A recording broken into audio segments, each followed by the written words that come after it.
सबसे पहले हम बात करने वाले हैं वाराणसी को लेकर के, जहां all India Muslim personal law board की तरफ से कहा गया है कि वो इस फैसले से बिल्कुल भी खुश नहीं है। ये फैसला जल्दबाजी में लिया गया है। सृष्टि से जानेंगे पूरी जानकारी।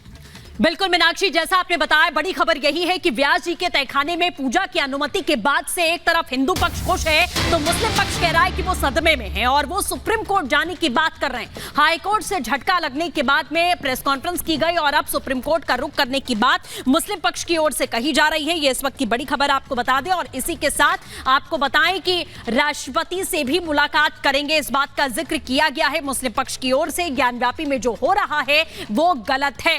ये all India Muslim personal law board इस बात का जिक्र कर रहा है कि वो सहमत नहीं है इस फैसले से। तो जैसा कि हाई कोर्ट ने फिलहाल पूजा पर रोक लगाने से इनकार कर दिया है और अब अगली सुनवाई 6 फरवरी को दोपहर 2 बजे होनी है मुस्लिम पक्ष की ओर से जो याचिका दाखिल की गई थी। और आज दूसरी तरफ की भी हम आपको तस्वीरें दिखा देते हैं, क्योंकि ज्ञानवापी मस्जिद से तमाम नमाजी नमाज अदा करके आप देखिए बाहर निकल रहे हैं। हमने उनमें से कुछ लोगों से बातचीत करने की कोशिश की तो उनका ये कहना है कि हम आपसी सौहार्द बनाए रखने की अपील यही करते हैं। हालांकि विरोध के चलते आज जो मुस्लिम बाहुल्य इलाके थे वहां के बाजार बंद किए गए और फिर भी हम शांति व्यवस्था कायम करने की उम्मीद करते हैं। और अब आगे ये देखना होगा कि 6 फरवरी को जब दोबारा से इलाहाबाद हाई कोर्ट में सुनवाई होगी तो क्या कुछ निष्कर्ष निकलकर सामने आता है, क्योंकि आज जब इलाहाबाद हाई कोर्ट की ओर से फैसला सुनाया जा रहा था साथ ही साथ ये भी कहा गया कि यूपी सरकार सुरक्षा व्यवस्था पर विशेष ध्यान दे, कोई भी वातावरण किसी भी तरीके से बिगड़ने ना पाए, इसको सुनिश्चित करना बहुत जरूरी है। और ऐसा ही कुछ आज देखा भी जा रहा है। यूपी पुलिस की ओर से सुरक्षा व्यवस्था पूरी तरीके से यहाँ पर बनाए रखी गई है और तमाम नमाजी यहाँ पर नमाज अदा करके निकल रहे हैं। हालांकि कुछ नमाजियों को यहाँ ज्ञानवापी मस्जिद से वापस भी लौटना पड़ा, क्योंकि ये बताया जा रहा था इसकी संख्या काफी ज्यादा थी। आज जुमे की नमाज अदा की जाती है। हालांकि मुस्लिमों की ओर से ये भी मानना होता है कि आज जुमे की नमाज अदा की जाती है, इसलिए आसपास की मस्जिद के बजाय जो शाही मस्जिद होती है, जो बड़ी मस्जिद होती है, वहां पर नमाज अदा की जाए। विजय संजीव के साथ अंजलि राजावत, रिपब्लिक भारत। ज्ञानवापी केस पर 24 घंटे के भीतर मुस्लिम पक्ष को बड़ा झटका लगा है, जहां अब हाईकोर्ट की तरफ से कह दिया गया है कि उनकी जो याचिका है वो सुनवाई योग्य नहीं है। यहां तक कि अब ये कहा गया है कि वहां पर पूजा होगी। वाराणसी की तरफ से वाराणसी जिला अदालत ने पहले ये फैसला सुनाया था कि वहां पर पूजा पाठ किया जाएगा, जिसके बाद तहखाने को खोल दिया जाता है, पूजा पाठ शुरू हो जाती है। लेकिन अब मुस्लिम पक्ष ये कह रहा है कि सुप्रीम कोर्ट भी जाएंगे, क्योंकि हाई कोर्ट ने जो फैसला लिया है वो जल्दबाजी में लिया है। देखिए इस खबर में।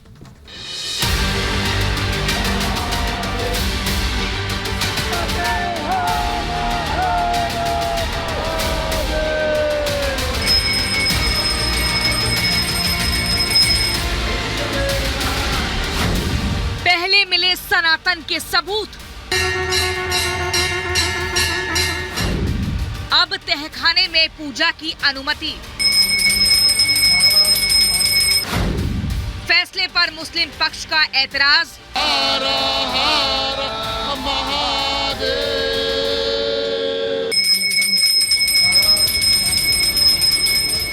30 साल बाद व्यास तहखाने में फिर से पूजा शुरू हो गई है। एएसआई सर्वे में मिले तमाम साक्ष्यों के बाद वाराणसी कोर्ट ने ज्ञानवापी के तहखाने में पूजा की अनुमति दे दी। कोर्ट के आदेश के बाद 1 फरवरी को आधी रात व्यास के तहखाने में पूजा हुई, जिसमें काशी विश्वनाथ मंदिर के मुख्य पुजारी ओम प्रकाश मिश्रा और कुछ प्रशासनिक अफसर सहित 5 लोग शामिल हुए थे। भगवान आदि विश्वेश्वर के पूर्ण स्थापना की प्रक्रिया शुरू हो गई है। अब धीरे धीरे पूरी व्यवस्था सही हो जाएगी। पूजा अर्चना की विधि क्या रही? पूजा अर्चना की वही विधि होगी जो बाबा विश्वनाथ की होती है, उसी विधि का। कल कैसे शुरुआत की गई? इतने सालों बाद, 30 सालों बाद पूजा अर्चना की गई? सारी पूजा अर्चना की गई, भगवान का स्मरण किया गया, ध्यान किया गया, उनकी आरती की गई। ये सारी व्यवस्था पूर्ववत हुई है। गंगा जल से स्नान भी कराया गया। तो गंगा जल शिव के लिए जरूरी है। जब भी अभिषेक होता है गंगा जल से ही होता है। अब रोजाना पूजा अर्चना नियमित रूप से होगा और ढंग से होगा। आम जनता के लिए भी खोल दिया जाएगा, बिल्कुल खोल दिया जाएगा। व्यास परिवार ब्रिटिश काल से पूजा करता रहा है। 1993 में राज्य सरकार की पूजा पर रोक अवैध। पूजा का व्यास परिवार का अधिकार बहाल। विश्वनाथ मंदिर ट्रस्ट तय करेगा पुजारी का नाम। 3 दशक बाद व्यास तहखाने में पूजा से संतों में खुशी की लहर है। स्वामी जितेंद्रानंद ने कहा कि मुस्लिम पक्ष के पूर्वजों से कुछ गलतियां हुई, जिन्हें स्वीकार करके अब उन्हें ज्ञानवापी को छोड़ देना चाहिए। व्यास जी के तहखाने में अर्थात ज्ञानवापी सो कॉल्ड मस्जिद के नीचे के हिस्से में पूजा शुरू हो, इसके बारे में मौखिक आदेश मुलायम सिंह यादव की सरकार के समय 1993 में धमकी देकर के बंद कराई गई थी। कोई भी लिखित आदेश की प्रति उपलब्ध नहीं, ये पूजा कैसे बंद हुई? 1993 तक तहखाने में पूजा पाठ होती रही। सोमनाथ व्यास का परिवार पूजा करता था। मुलायम सरकार के आदेश पर पूजा बंद। 2023 में तहखाने में पूजा की मांग। व्यास परिवार ने दायर की याचिका। 31 जनवरी को पूजा की इजाजत। 1 फरवरी को की गई पूजा शुरू। अंजुमन इंतजामिया कमेटी ने वाराणसी कोर्ट के पूजा के फैसले को एक तरफा बताया और इलाहाबाद हाई कोर्ट में चुनौती देने की बात कही। इस बीच व्यास तहखाने की पूजा के बाद राजनीति गर्मा गई है। इस मुद्दे पर बड़े मुस्लिम संगठनों की दिल्ली में मीटिंग हुई और आगे की रणनीति पर मंथन हुआ। जैसे मुसलमान इस वाक़े से बहुत ही रंज की हालत में हैं, इसी तरह हमारे बहुत से हिंदू भाई, सिख भाई और दूसरे वर्गों के लोग जो इस बात पर यकीन रखते हैं कि हमारा देश मज़हब का गुलदस्ता है, हमें सिर्फ एक मुसलमान की हैसियत से नहीं बल्कि इस मुल्क से मोहब्बत करने वाले एक शहरी की हैसियत से भी हमें इस वाक़े से बहुत रंज पहुंचा है। हिंदू पक्ष व्यास तहखाने में पूजा का अधिकार मिलने को ज्ञानवापी में जीत का पहला पड़ाव मान रहा है। भड़काकर या अफवाह फैलाकर बवाल करने की किसी भी साजिश को नाकाम करने के लिए यूपी पुलिस अलर्ट पर है।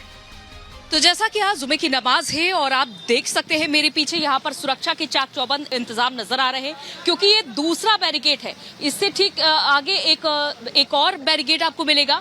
यहाँ तमाम तरह के बैरियर लगाए गए हैं और आप देख सकते हैं कि पुलिस चाक चौबंद है। और यहाँ जितने भी वाहन है, चाहे हम दोपहिया वाहनों की भाई बात कर ले, दोपहिया वाहनों को भी यहीं से लौटाते हुए आपको पुलिसकर्मी यहाँ पर नजर आ रहे हैं।